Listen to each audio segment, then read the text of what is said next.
Предолг е рокот од 6 месеци на официјална Софија за пронаоѓање решение на спорот и одблокирање на патот на земјава кон Европската Унија. Решение може да има веќе следниот месец, изјави шефот на македонската дипломатија Бујар Османи во интервју за бугарската телевизија Нова.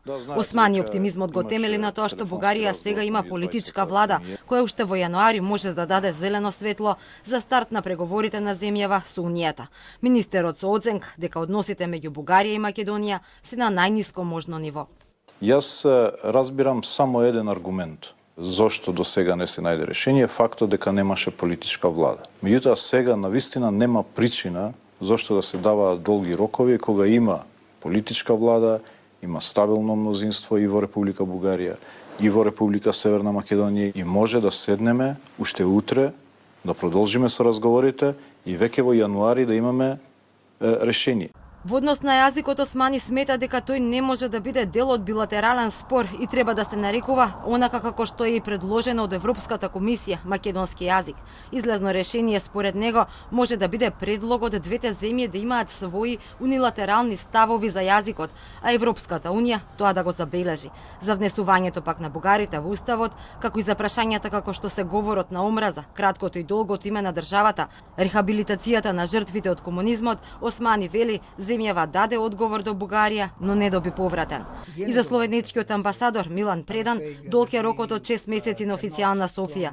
Во неделното интервју на Радио Слободна Европа тој испрати порака до земјава дека е време конечно да испратиме амбасадор во Софија. Предан смета дека немањето амбасадор и силно дипломатско представништво во Софија може би е една од причините што комуникацијата не била како што треба. Потенцира и дека амбасадор не треба да биде било кој.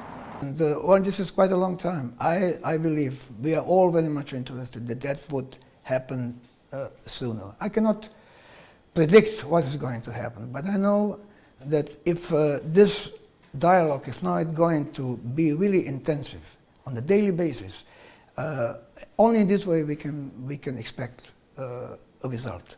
Француската амбасадорка во Бугарија Флоренс Робин пак за бугарската национална телевизија изјави дека е свесна од меѓу Софија и Скопје постои спор, но најважното за неа е потребата да се создаде можност за помирување меѓу двете земји.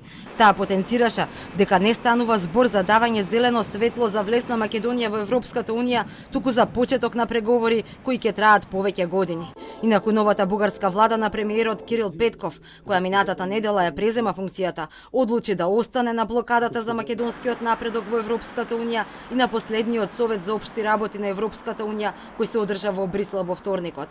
Петков најави план за решавање на спорот, со кој би се формирале работни групи и за други теми, како економијата и културата, а не само за историјата, каква што функционира досега и која не дојде до голем напредок. Рокот на бугарскиот премиер за надминување на проблемот е 6 месеци.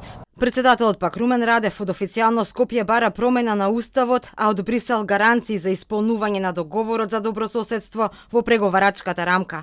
Бугарија го зацврсти своето вето со засебната изјава која ја врачи со заклучоците на Европскиот совет за проширувањето.